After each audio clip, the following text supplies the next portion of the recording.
Okay, Parshas Yisro, the second Aliyah, page 396. The Jewish view of the judicial system. Let's begin. Vayimi macharas vayeshem Moshe lishpot perik yudches pasuk yud gimel sheni. Vayimi macharas vayeshem Moshe lishpot esam vayamod ha'am al Moshe min haboker ad ha'arev. It was on the very next day that Moshe sat to judge the people, and the people stood by Moshe from morning until evening. Ayar chotem Moshe kol asher hu oseh lah, and Moshe's father-in-law saw everything that was going on. Vayomer ma hadavar hazeh asher ato oseh lah ma'tua ata yoshev levadecha v'cholam nitzav alecha min haboker ad ha'arev. And Moshe's father-in-law said to him, "What is this thing that you do to the people? Why do you sit alone with all the people standing by you from morning to evening?" Vayomer Moshe lechol. No. So Moshe answers his father-in-law, because the people come to seek God. That's why. And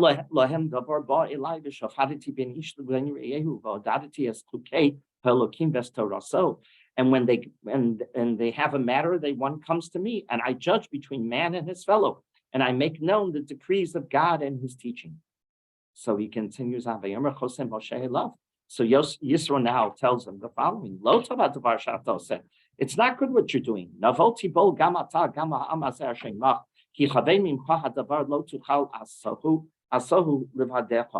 And he says the following. He says, you're doing which you will surely become worn out. This is not smart what you're doing.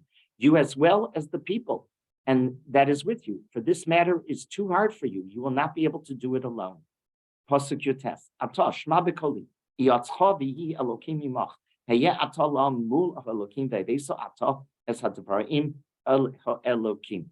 heed my voice.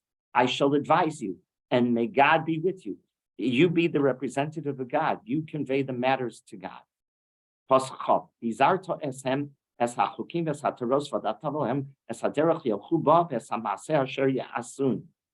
You shall caution them regarding the decrees and the teachings, and you shall make known to them the path in which they should go and the deeds that they should do.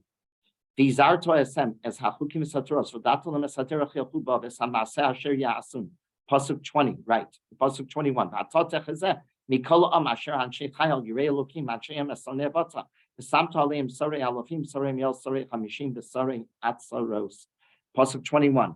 And you shall discern from among the entire people men of accomplishment, God-fearing men, men of truth, people who despise money, and you shall appoint them leaders of thousands and leaders of hundreds, leaders of 50s and leaders of 10.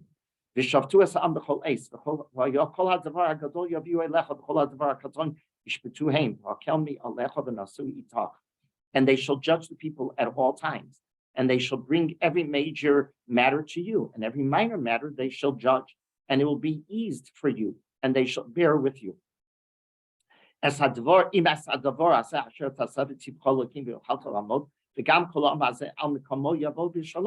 you do this thing, and God shall command you, then you will be able to endure. You'll be able to be successful. In other words, the way you have it, you've made this system, Yisro is complaining, it's going to burn you out.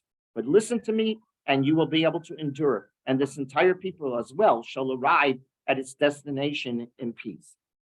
That is the Aliyah. Let's study the Aliyah. Not a problem. Let's study the Aliyah and see what the Rav has to say pertaining to this, and he has a lot to say. Page 396, right, Shani? So the Rav analyzes this Aliyah to understand what he is interested in understanding. Is what was Yisro really suggesting to Moshe? What kind of advice was he giving him to create a judicial system? The Rav demonstrates that there is totally a different understanding of this story that meets the eye. There's another understanding. There's another way to read this whole story. And you're not going to get it if you just read it the way I just read it to you. If you read it as it's written, just simply, you're going to miss what's really happening between Yisro and Moshe. And so via the Rav's read, as you're going to see in a few moments, these psukim offer us a much more extensive role of the shofet, of the judge. Judge, we usually interpret as a judicial judge, as a legal judge. The Rav is understanding A shofet in Jewish life is far more involved than just being a legal judge. And that's how he understands the Psukim. So let's begin understanding and probing as the Rav understands, what is the judicial system looking like? What does the judicial system look like? So he begins right at the very start. And he says, the Torah introduces the judicial system with a moment in history. Vayihimi macharos. It was the morrow. It was the next day. First, that raises a number of questions, right? When you read these psukim, the whole story of Yisro giving advice to Moshe to create a good judicial system is introduced with the words Vayimi Macharos. Tomorrow, it was the next day.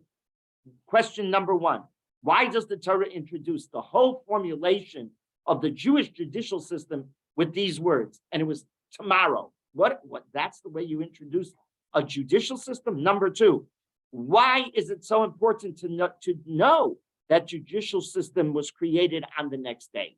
What's so important about that? And question three, tell me, what next day? Which day was it? Just identify it for me. And the Torah doesn't identify, it just says tomorrow.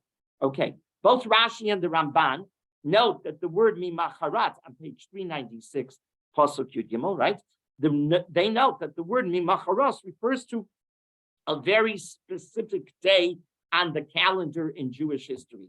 Rashi suggests it alludes to the very next day after the first Yom Kippur, after the Cheder Egel. The first Yom Kippur in Jewish history was this Yom Kippur. It was the Yom Kippur right after the golden calf. Vayimi Macharos means the day after Isser Chag, if you will, the day after Yom Kippur, which is the first Yom Kippur, which is after the Cheder Egel. So what does that mean historically? From the 6th of Sivan until the 10th of Tishrei, from the 6th of Sivan until the 10th of Tishrei, 10th of Tishrei is Yom Kippur, Moshe was preoccupied by attaining two goals.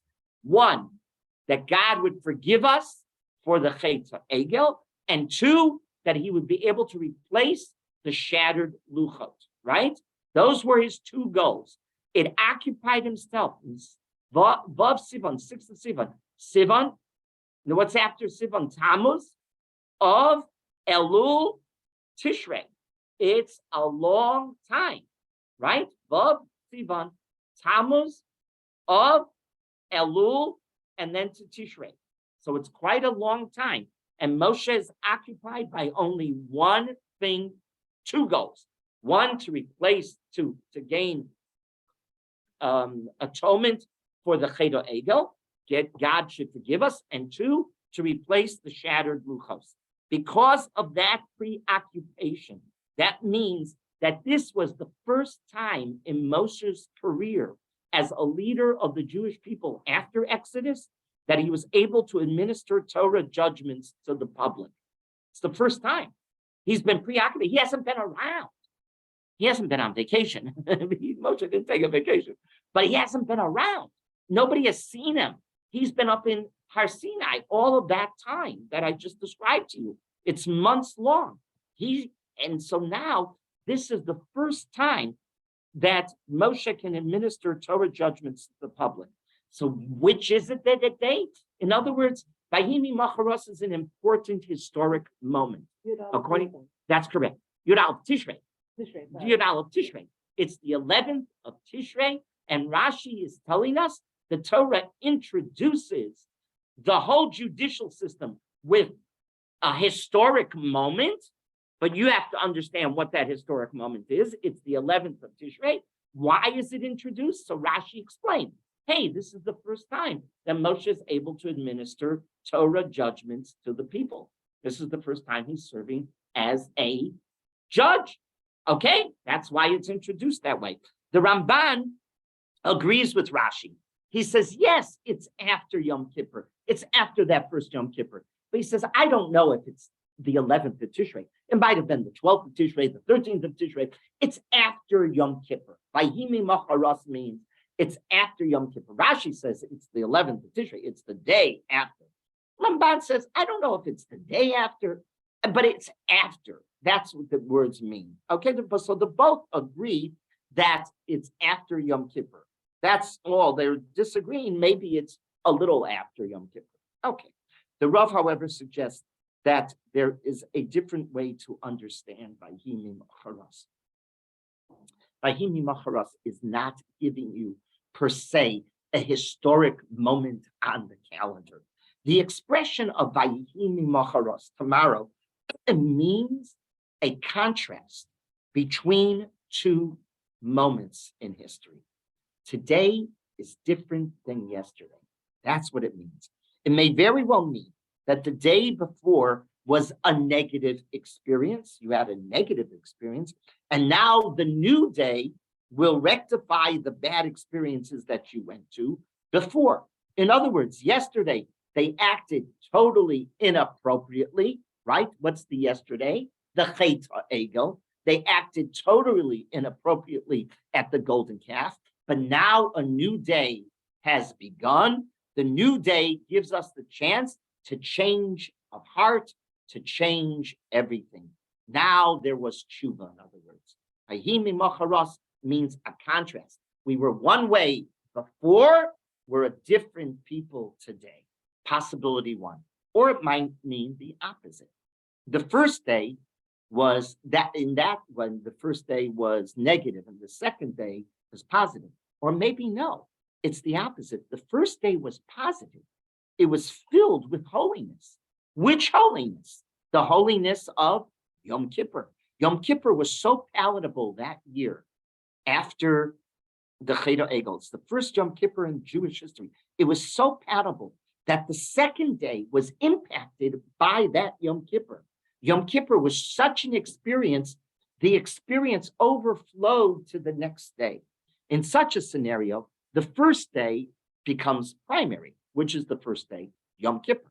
In our text, it would be this paradigm that is applicable. Yom Kippur was the day which represented the pinnacle experience of holiness, right? And it inspired and overflowed to the next day, impacting everything about our experience, including the mundane civil litigation which occurred on that day. That day was impacted by the Yom Kippur experience. This approach is the one Rabbi Soloveitchik says is being endorsed by Rashi and the Ramban. They're describing the first judicial experience was impacted by what? The Yom Kippur. Now, what does that mean? I will show you what it means in 2 seconds. But that's what they're understanding. You want to understand the judicial system as it's being established in Judaism? You have to say Vayhi Macharas. It's not just a day on the calendar. It's not like LeBron James, is going to be all remembered for yesterday's moment in history. Okay, it's going to go down that February 7th, 2023 was a great day. And that's not what the Torah is doing. What the Torah is explaining to you as an introduction, you want to understand judicial system from Judaism, you have to understand when it started. When did it start? The day after Yom Kippur. And that had an impact on the formation of what kind of judicial system we want. It was on this Yom Kippur. Why is that Yom Kippur so important? What happened on that Yom Kippur? Moshe descended with the second Luchos. That's correct. And he informed us. So they got the replacement Luchos. But there was another goal. Moshe informs them that God has forgiven them. They've attained atonement for the Chet HaEgel. This feeling, when Klal Yisrael was waiting at the foot of Sinai, and Moshe descends with the Luchos, and Moshe informs them, V'solachti, right, that HaKadosh Baruch Hu has forgiven us, guess what? What do you think their feeling was? An enormous sense of happiness, right? There was a reconciliation with HaKadosh Baruch Hu. You couldn't have experienced anything as beautiful as that moment in Judaism. The feeling of guilt and rejection that they had up until now has now lifted from them. They have a celebration of life again. It's a peak moment of religious fervor. Mimacharas is alluding to this peak moment of religious fervor. Now we can appreciate why Rashi says that on the very next day, which is the very next day, the day after Yom Kippur, he created the Jewish court, the Jewish court for Jewish history, right? Now he's creating, the first thing he does on the day after Yom Kippur is he creates a Jewish court. Why?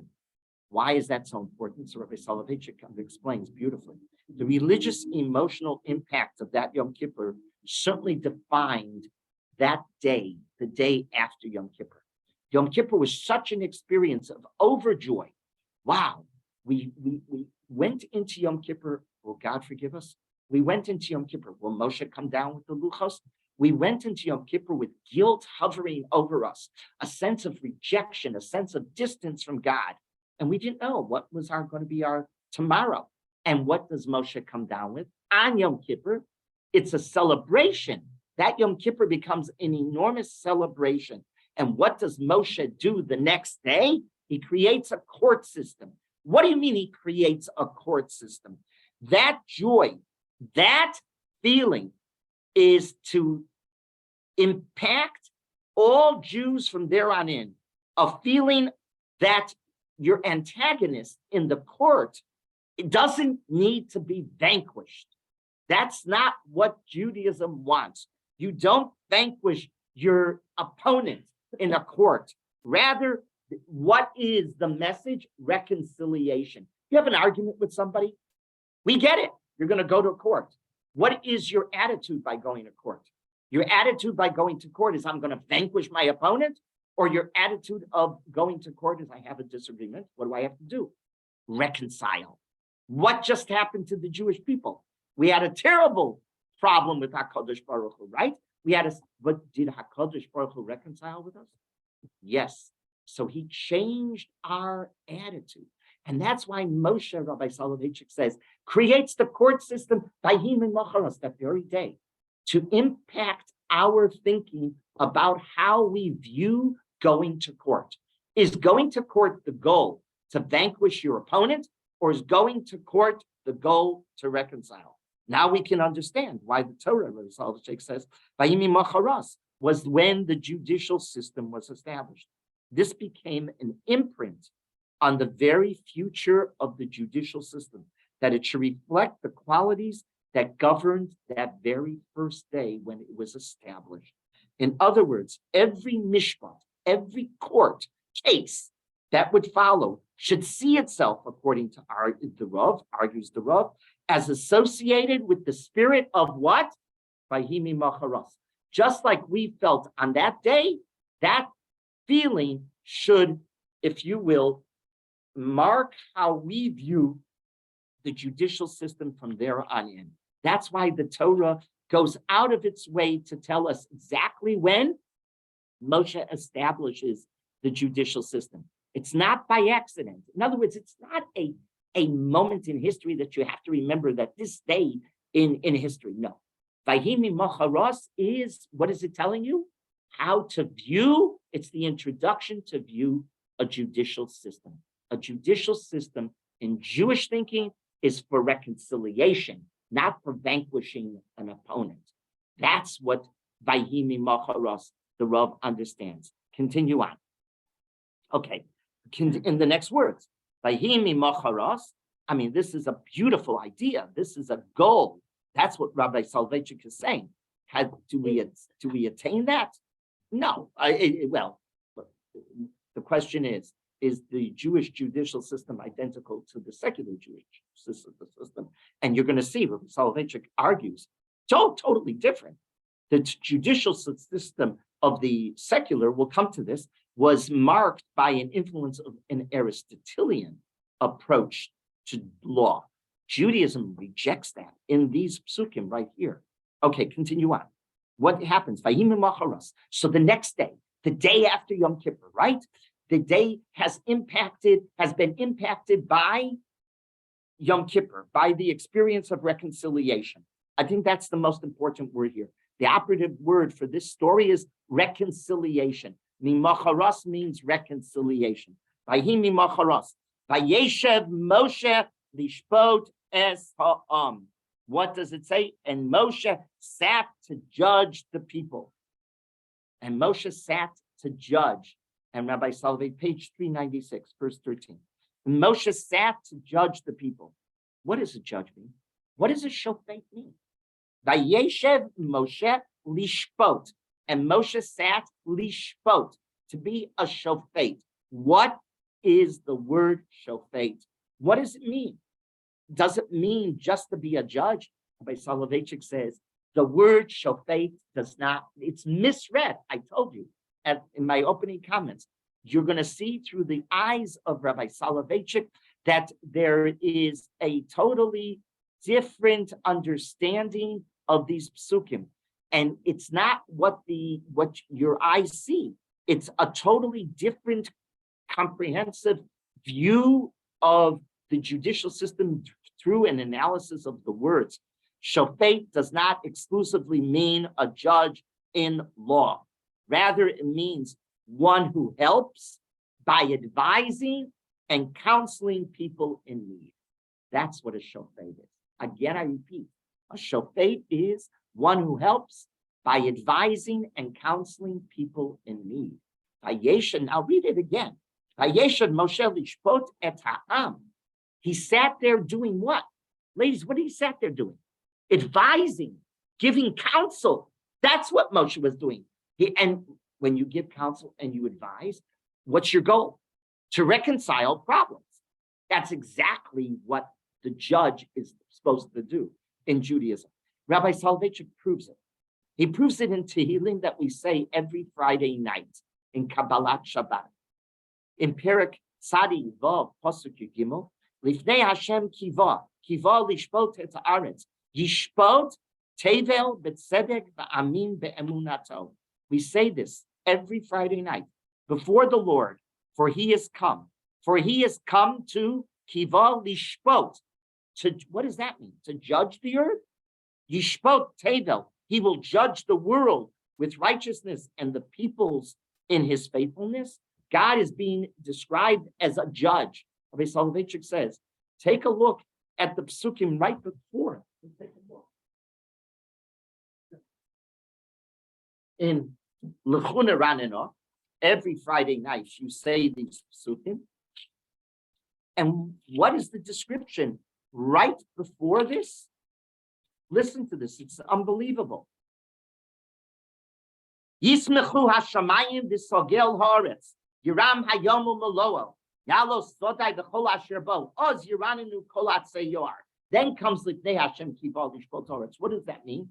Let the heavens be glad. Let the earth rejoice. Let the sea roar in the fullness thereof. What is the description? Ladies, what is the description? Tremendous celebration, correct? Tremendous eruption of joy in the world. Again, let the heavens be glad. Let the earth rejoice. Let the sea roar and the fullness thereof. Let the field exult and all that is therein. And then shall all the trees of the world sing to God.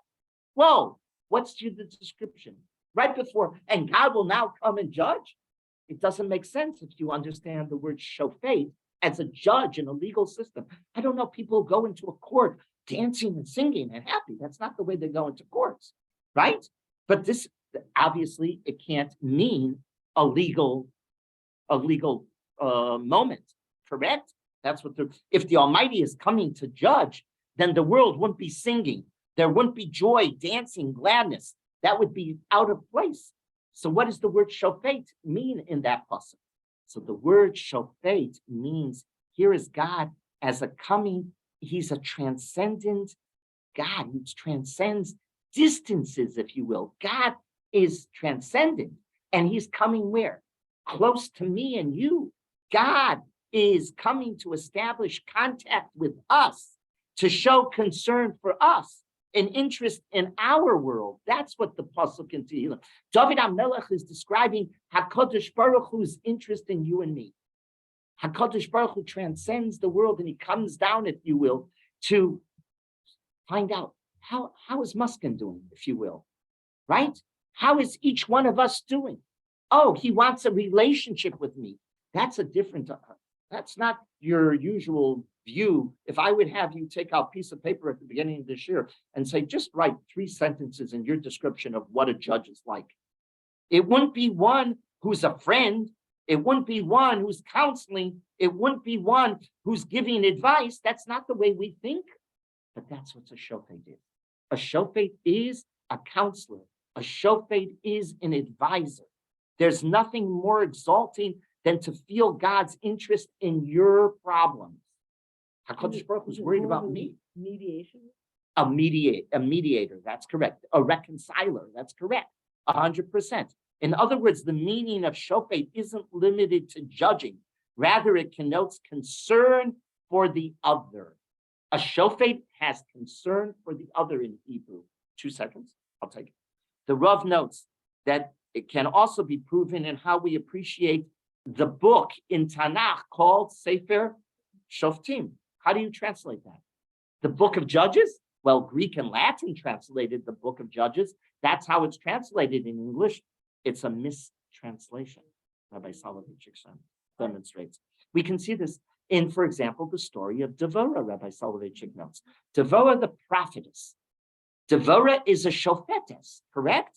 Udevara ish neviah, eshes lapidos, he shofta et Yisrael. What does that mean? He shofta. She judged. Nowhere in the book of Shoftim do you have a narrative where Devorah is judging, is sitting there and deciding, okay, this is permitted, this is forbidden. You owe this, you owe this. That's not what Devorah is doing. Nowhere in the book of Shoftim do you have that.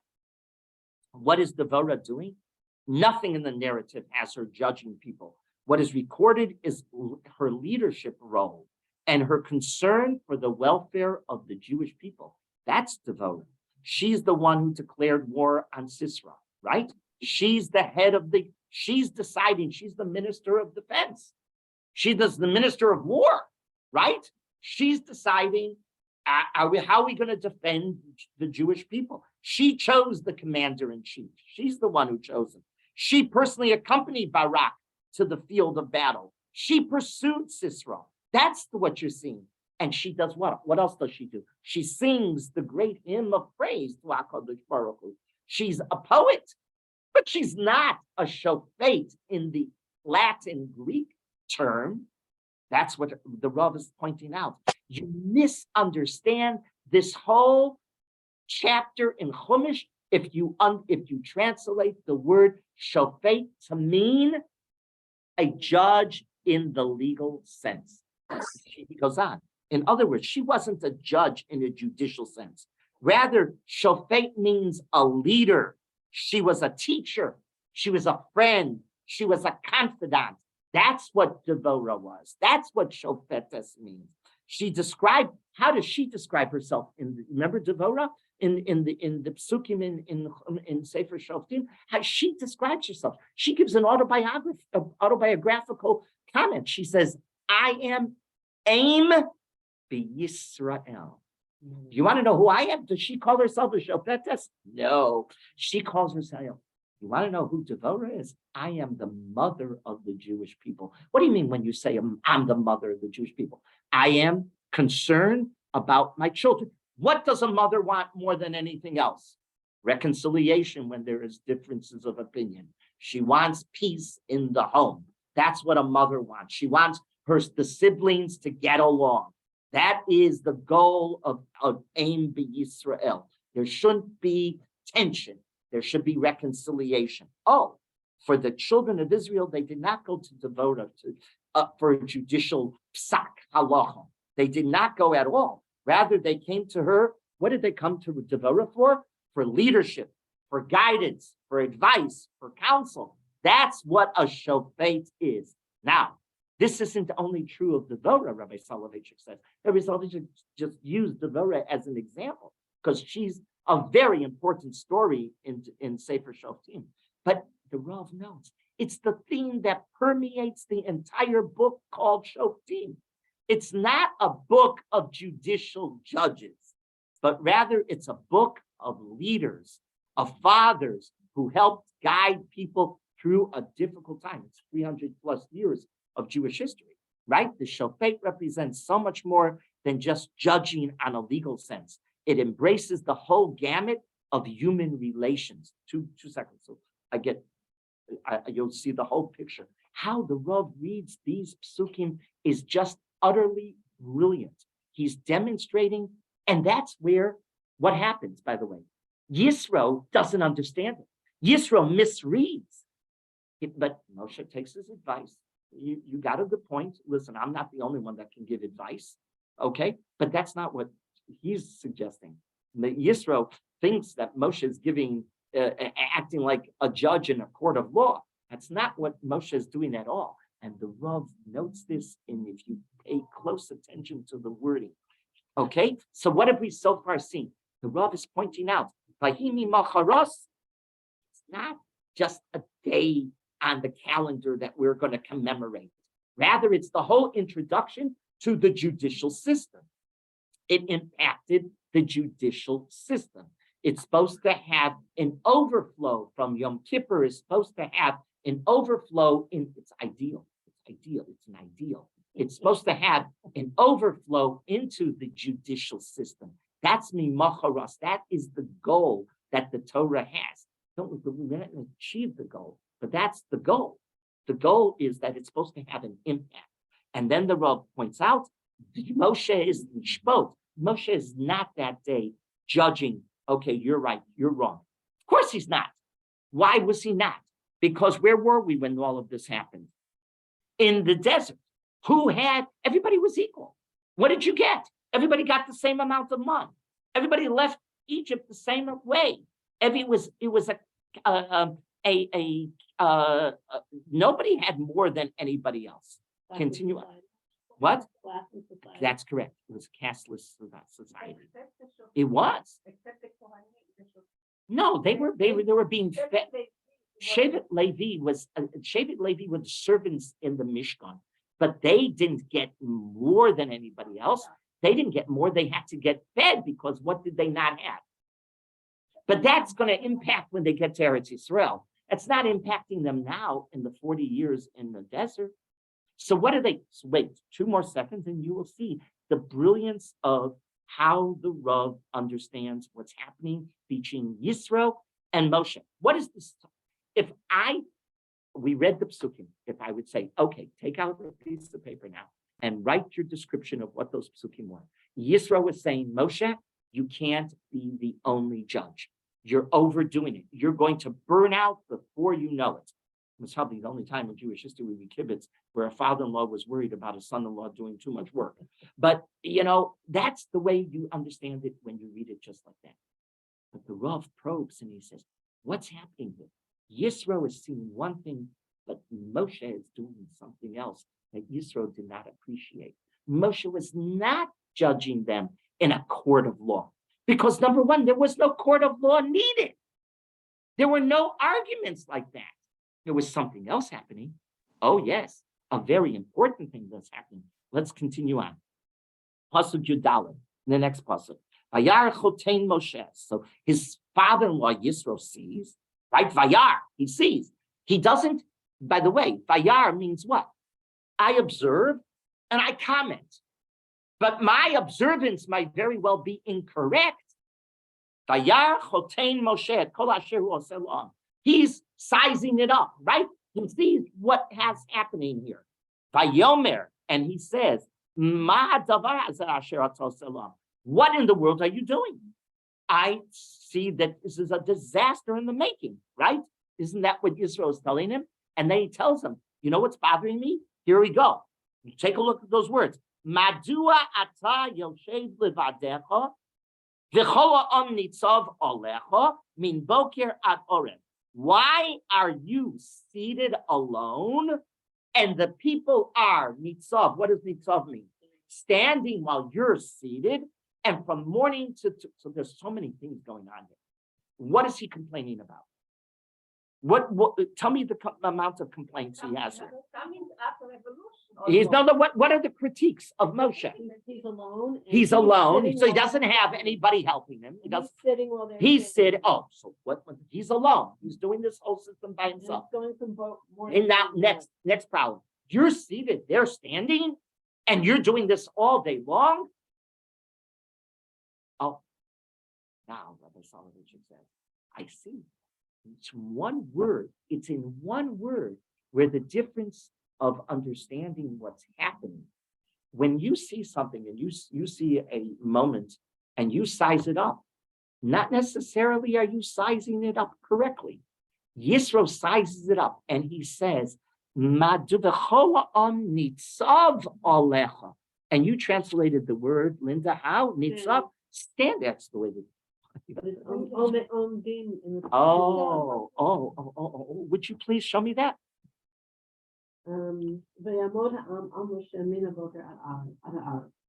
Go back to Pasuk Yud Gimel for 13. Amod ha'am. Amod, not nitzav. Rabbi Soloveitchik says the two words are not alike. Two words for standing. You know what Vayamod means and what Nitzav means? Nitzav is a word where you stand because you feel subordinate to the other person. And I will demonstrate it to you. You feel that he's more important than you. He is the one that's more, so you're subordinate to that person. Take a look in Bereshit, Perek Mem Hey, Pasuk Aleph, that story. Perek Mem Hey Pasuk Aleph is the story where Yosef reveals himself to his brothers. Let's take a look on page 252. Yosef is about ready to reveal himself to his brothers. Everybody sees 252, chapter 45, 45, Pasuk Aleph. Mem Hey Aleph. V'lo yachol Yosef lehitapek. What's the next word? What's nitzavim mean there? L'chol hanitzavim. What is nitzavim? Yosef was ready to burst. He couldn't hold it back anymore. We dealt with that. Okay. But what does that mean? He couldn't hold it back. L'chol hanitzavim. Yosef is whom? The viceroy. And that's correct. As a viceroy, you have nitzavim. You're in power. That's not Moshe. Moshe is not Yosef in Egypt. Moshe is Vayamod. That means we're standing there as equals. We're standing there because we want to stand there. Moshe is not making us feel subordinate to him. Yosef, yes, of course, that was the system. The viceroy was the powerhouse, and you stood nitzavim. You were subordinate, and we know the whole story. We know, yes, Yosef's brothers, before they knew who he was, they stood, and even after they knew who he was, they stood as subordinates to him. Oh, that's a big city. Yisro misinterpreted what Moshe was doing.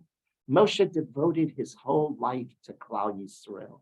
He was willing even to die for them. We know that from the Psukim. Because of that, would tell me Moshe ever make the people subordinate to him, subservient to him? Never. That is why the Torah worded it Vayamod. When the Torah describes it, by the way, Rabbi Cooperman, Zichrono Livracha, the founder of Michlala, who was a master Bible teacher, a master Tanakh teacher, he said in the following: when you have to know who is the speaker in a pasuk in Tanakh. Who is the speaker? Is it the divine speaking, or is it a human speaking? If it's divine speaking, if it's the divine speaker, the divine writer speaking, is it objective or subjective? Objective truth. If it's a human being that is speaking, objective or subjective truth? Subjective truth. There's only objective truth when the divine is writing. Who wrote Vayamod in Pasuk Yud Gimel? The divine narrator. If the divine narrator is telling you Vayamod, that's the truth. Moshe did not make a soul, the Rav points out, a soul feel that he was subservient to him. They stood in order. Why did they stand there? They wanted to be there. They wanted they wanted to be close to Moshe. Moshe wasn't acting like a ruler, and they were acting as subjects to Moshe. Rather, he was serving as a teacher, a friend, a leader. You could imagine they surrounded him. They wanted to be there. They didn't want to leave. Now read the pasuk. Yisro,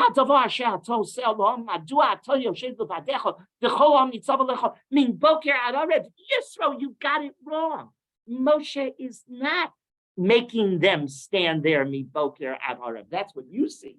But if you would have come close and you would have listened to the conversation, you would have heard something else. They want to be there. Moshe, we need your help. Moshe, can you help us? Now we're going to come. What does Moshe mean? Boker v'ador. The Rav asks a very simple question. He says, what's occupying Moshe's time? Why is he so busy now? And remember, up until this moment, up until Mimacharas, up until Yud Aleph Tishrei, Linda, what was Moshe occupied with? Getting atonement and replacing the loophole. For months. So what was he not? He was not present there. Oh, okay. Now, what's he do? Now he opens up shop. Mi boker ad oret. He has, and so the Rav asks a very good question. He says, what's consuming him his time as a judge? Oh, weren't the Jews in the desert, as the Rav says, a classless group of people with their all physical needs satisfied by the Almighty himself? They got the mun, they got the water, they got their clothing, was everything they had. So everybody was treated equally. It was the only society in the history of man where everybody was treated the same. Nobody could gouge. There was nothing to gouge. What happened if you saved your mun for the next day? It went rotten. You got what you need, the zehu, as they say in Spanish, right? You got what you need. That is it. Nothing more. If that is so, then there were very few civil cases. What civil cases were there for Moshe to deal with? Oh, so what demanded Moshe of his time? Listen to the Rav. It's beautiful. This is stunning what the Rav does now. The Rav explains, Moshe wasn't responding as a judge in a court of law. The Jews weren't arguing over property. There was no property to argument. They weren't arguing over monetary issues. They weren't coming to Moshe to reconcile differences in monetary judicial systems. You know what they were coming for? They were coming to Moshe. Moshe, you have to be our counselor. Moshe, you have to be our teacher. Moshe, you have to be our leader, because they needed help in how to adjust to a new reality called freedom. And I read to you the Rav. Listen to this. These are the words of the Rav. He's speaking. It's beautiful. That people had been in slavery for hundreds of years. You have to understand that. They were ridiculed. They were humiliated. They were tortured. Their wives were dishonored. Their children snatched from their arms and brutally murdered. You have to remember, as I pointed out on Shabbos in the drasha, 80% didn't get out. It's post-Holocaust, guys. That's what it was. If Hazal, I always wondered, we take this for granted because we sit at the Seder and we say, oh, it's a nice medrash. On Choshech, so many people died, and how many people left? Only 1/5, 20% left. That means 80% left. Died. That means there wasn't a survivor in Mitzrayim with Moshe that didn't lose a relative. Everybody had somebody they lost. Oh, it's like the survivors after the Holocaust. We should know, we should understand this. And the Rav says they were snatched from their arms, brutally murdered. Suddenly they were liberated. Suddenly they found themselves free and independent. Many did not know how to live in freedom. Nightmares pursued them. Memories played havoc with them. Each knock on the door at night reminded them of the blood-chilling scenes of a few years ago. We relate to this. And then the Rav writes, inmates from the extermination camps, from the concentration camps, have related that for years afterward, they could not sleep at night. I didn't grow up with this. Baruch Hashem, my family was here in America. I was spared from this. I know friends who've told me that their parents, their grandparents, parents and grandparents, we were of the age that you could have had parents that survived. And grandparents, certainly, if you had grandparents, if you were lucky to have grandparents, right? A whole generation grew up without grandparents because they were killed. My friends didn't have grandparents. Those whose parents were from Europe, those that survived, they didn't have grandparents. They were lucky. Their parents survived. Their parents survived. Their parents survived. They didn't have grandparents. Yeah. That was unusual. Unusual. Sammy just sat Shiva. Sammy didn't know his grandparents. Not at all. His mother's side, his father's, they didn't know. They have pictures on the wall. I asked when I was Menachem Ovel, this week on number, I said, who's this? No, that's my father's father. And who's this? Oh, that's Shmuel. That's the one I'm named for. That's my mother's father. But that's all he knew. He only knew, that was all he knew. He didn't have grandparents. Oh, so the Rav goes on, listen to this. Inmates of the extermination camps have related that for years afterward, they could not sleep at night. Any noise, any knock at the door would frighten them. The people were dislocated mentally, displaced physically, confused and frightened. They didn't need a judge in a court system. What did they need? They needed, that's correct, they needed a counselor. They needed somebody to lead them, somebody to teach them, and particularly somebody to confide in. Oh, that's why the Torah says, Vaya'amod, not Nitzav. Yisro misunderstood. The Rav notes that this explains why they surrounded Moshe day and night. They weren't letting Moshe go anywhere. Moshe, you're going to be the one who's going to reconcile us with our own feelings. Reconciliation is the word. We sometimes have to reconcile ourselves with ourselves. And that's what they're putting their lives back together, if you will. They clung to him not because they needed an official judge, not because they had to demonstrate respect to him because he was the judge. You go into court, what do they say? How do you even in our non-official, our non-form, what's the right word I'm looking for? In England, they get dressed up with pomp and circumstance. It's really what I'm looking for. American judicial system is not pomp and circumstance at all. They have robes. And what happens when the judge walks into court, even in America? The court, what do they call the person who does that? There's a word for it. There's Sergeant of Arms. It's the Sergeant of Arms. Sergeant of Arms says, please rise, right? That's how he says it. The bailiff. The bailiff, thank you. And they come in and you have to rise. Did they have to rise for Moshe? No. This wasn't the relationship. They didn't have to demonstrate, Rabbi Soloveitchik says, any respect because he was the judge. The words of the Rav again. They were with Moshe because they wanted to be there. His mere presence inspired them. His ways were assuring and calming.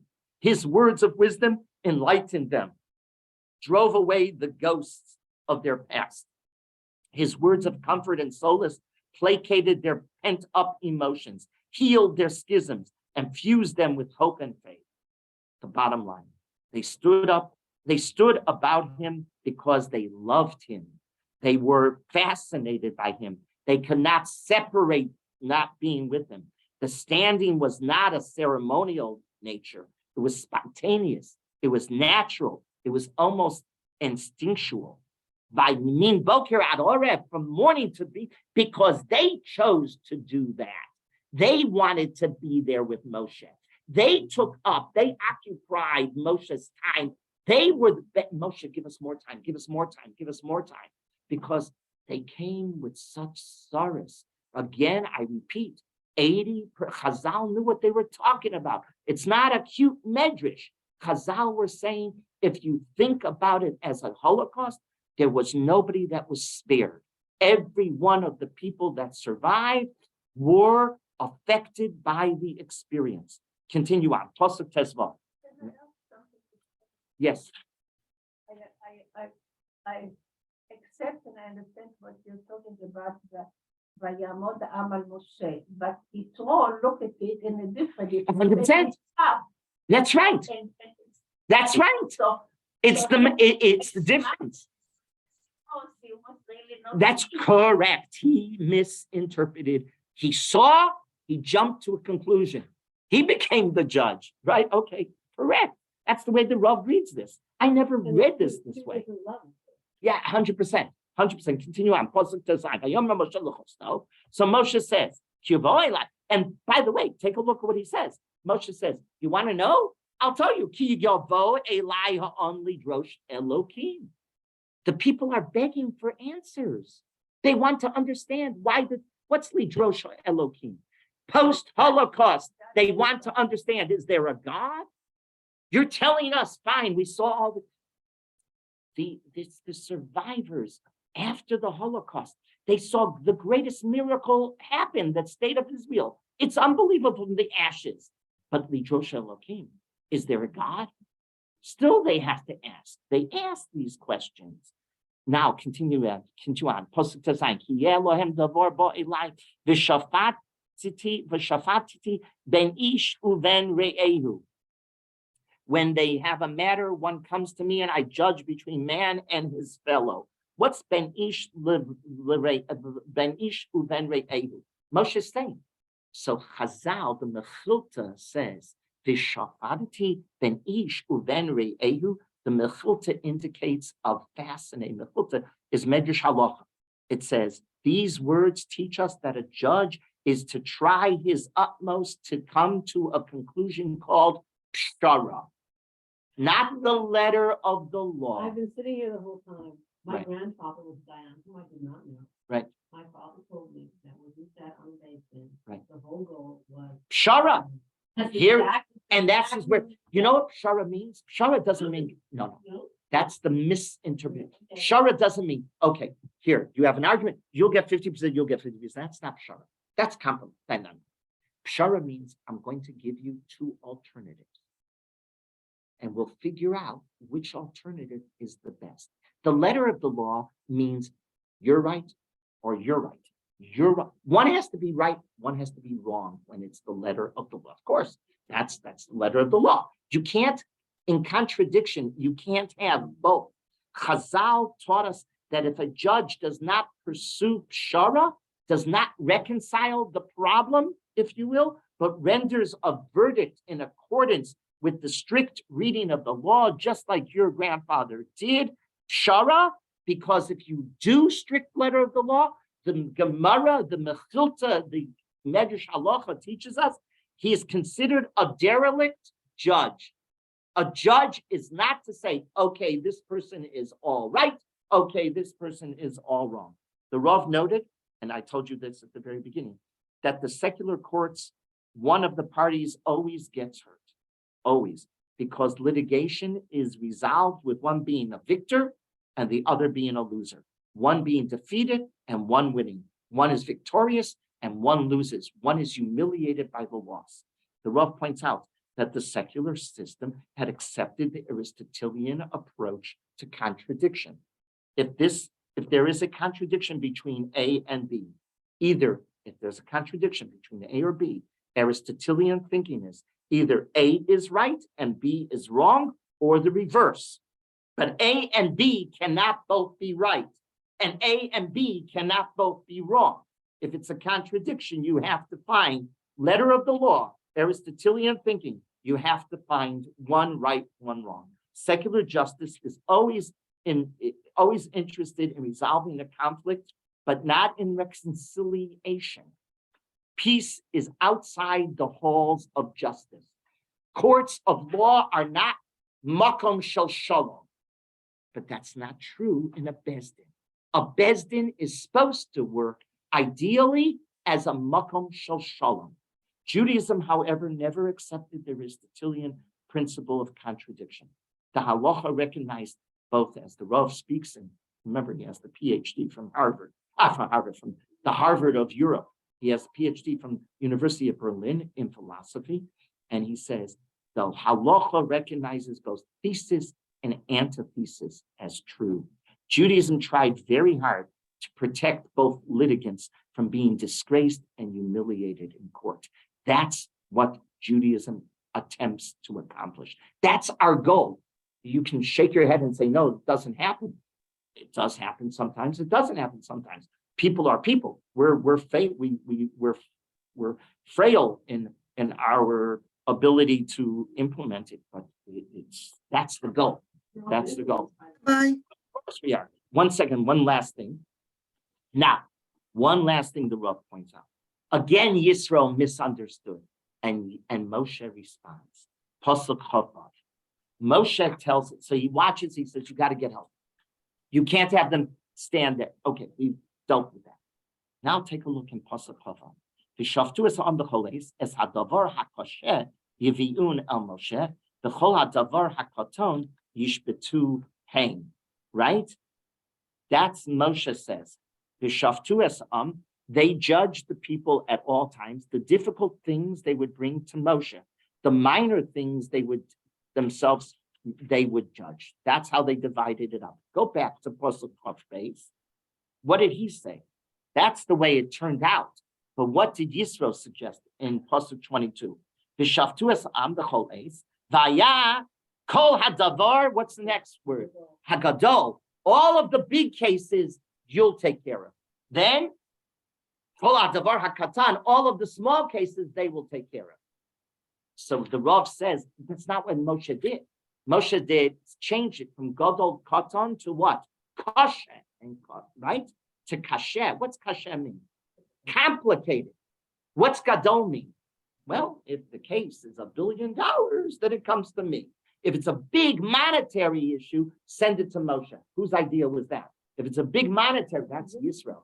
Yisro says, well, it's a big monetary case, and it's going to splash on the papers of all over the world. It's going to be the front page of the Wall Street Journal and the New York Times and the London Chronicle or whatever. Oh, then it's your case. Then you want the most important judge. Who's the most important judge? Moshe. That's how Yisro understood it. It depended upon how much the case was valued.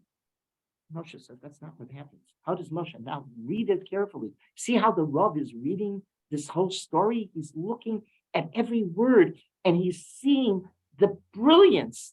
V'shaftu et ha'am b'chol eit. Now this is the way it's going to work. I'm going to establish helpers because I can't be the only counselor. I can't be the only friend that they have. We have to have Rabbeim and others and Dayanim. We do. We have to have a system. V'shaftu es ha'am b'chol eit. Es hadavar ha'kasher. What's davar ha'kasher? The complicated issues. It could have been one pruta. What does that mean? 1 penny. It could be a case of 1 penny value. But if it's complicated, it doesn't match. That's right. In Judaism, Rabbi Soloveitchik knows, we do not have small claims courts. Does not exist. You come to the Beis Din, they don't care how much the value of the argument pays. They don't. That's not what they care. There is no system in a Jewish that you're going to go, oh, we have $100 case, $100 case. We're not going to bother a Beis Din. You bother a Beis Din for a $100 case. It's the same Beis Din that's going to listen to the $1 million case, that's going to listen to the $100 case. There is no system of small claims courts. And that's what Moshe was saying. Choshen means sometimes the small claims issues are complicated legal issues. Those that you have a difficulty with Choshen Mishpat, with that area of halacha, and you don't know what the answer is, you bring them to the head dayan. Who's the head dayan? Moshe, right? But the easy cases, it's a shut and closed case, easy. Okay, I hear it. Those they'll deal with. That's what Moshe responds to. Moshe, Can I ask a question? Yes. I mean, I know I'm going back to the Shavati Ben Ish L'Riehu. So if we always talk about the court systems being set up where you offer two, solutions, so nobody's the winner and nobody's the loser. Right. When did it start, or how did the theory get misused in application when a woman, let's say, wants to get from the husband, and the Beis Dins usually side on the side of the husband that if he's No, they don't. No, they don't. No, they don't. No, they don't. There are so many. No, Aduna- what they side, no, they don't. They have to, yeah, no. The halacha requires that the husband is the one that has to give the get. That's the halacha, that's the rule. That Right. now, how that handled. No, not I did. The Rabbanim did. Yes. Okay, but the prenup is an old concept. It's a ketubah. No, prenup, of course. The ketubah was created, correct. The ketubah was created to protect the woman. That was the Correct. ketubah. I told guys when they're getting married, a husband and wife comes to me, do you want a nice ketubah? It's very nice, but it's not romantic. A ketubah is not romantic. Ketubah is a legal document created over 2,000 years ago to protect the woman. Now, that is the fact. Now, how have we, over the years, abused it? I think Linda correctly said, we've been impacted by the surroundings that we've lived in. Just remember that. We have been. Now, we've tried to create. We don't have anything in such ksuba. Ksuba cannot be tampered. That Rabbi Soloveitchik dealt with 50 years ago, 60 years ago. I didn't mean to open up the can of worms. I just want to Oh, know. no, it never, because a ksuba had to been a document of marriage, not a document of divorce. And divorce cannot be in it. That's why it's a document of marriage. The prenup is a system to create another legal device to hopefully, I mean, a guy can become very stubborn and he can violate, hopefully to avoid this problem. Has it worked? Yes, it has. It's worked brilliantly. It has worked brilliantly. But there are many reasons. Psychological, I believe that the prenup works. In the past 30 years that we've used the prenup, we basically have won every case. And that's true, 100%. It was abused. People can abuse the letter of the law. People can, people, just because the law wants something, people can violate the law all the time. You can make circles around the law, that people do that all the time. But there's a goal.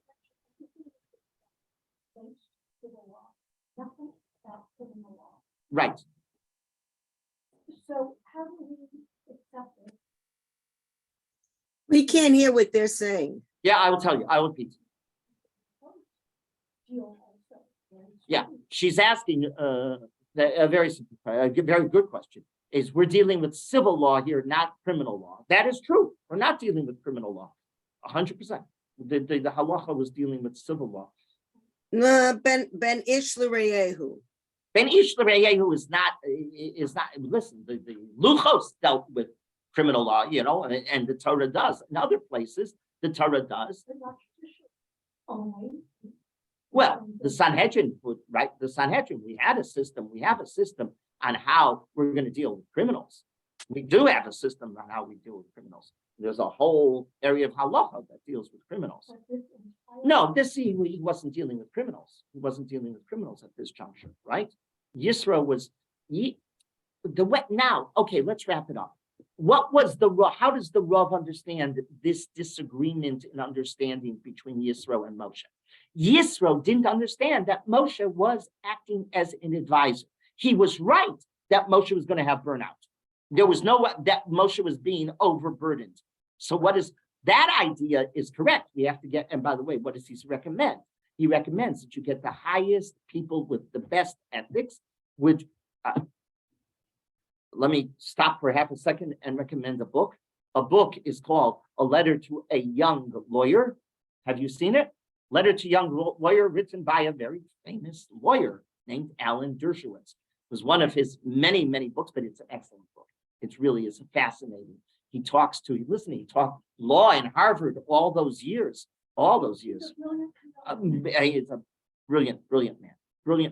And he writes a fascinating thing. And it's an easy read, but the one passage I want to point out is he makes a comment at the very beginning of advice. When people come to you for advice, give them advice that's important for them to hear, not what you want them to be. And he describes how many times in his career, when he was young, he went to people for advice or whatever, and they never took him into account. They wanted him to be this, they wanted him to do this, they wanted him to do that.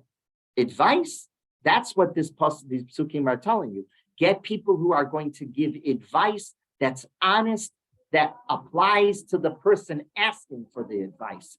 That's what Yitro is suggesting, according to the Rav. And the Rav says that is correct. Does Moshe adopt that? Yes, he does. Yes, he does. But okay, so this is how I think it's a brilliant read. I never, until I saw the Rav's treatment of this, I never understood this story in the Torah the way I've just given it to you. I mean, I'd like to mention. Yes. Here also, this is where we can get into this point. When Moshe said that the nation are coming to me. Yes. People are coming to Right. me, and I will judge between a man and a friend, the Re'eu. that's right. So this He is where- reconciliates. He's Yes. making them re'ehu. Very good. Chana is pointing out, if you read the psukim correctly, it says, they came to me, ben ish l're'ehu. He is going to make people be friends again. That is the role of a judge, idealistically. Vahimi macharaz, that's why let's end where we started. The Rav says, Vahimi macharaz is an ideal. That's what you're trying to improve, right? It's true. Right after Yom Kippur, we feel lie on a high, don't we? But it wears away. Well, we're now going towards Purim and Pesach. Do we remember Yom Kippur? But we should. Yom Kippur is supposed to take us from one Yom Kippur to the next. But okay, we're human. We have our failings. Okay, well, You mentioned about Yom Kippur, because as a joke, we used to say, he who wins. that's right. That's right. That's right. Okay, next week we'll continue on. Okay, thanks, lots.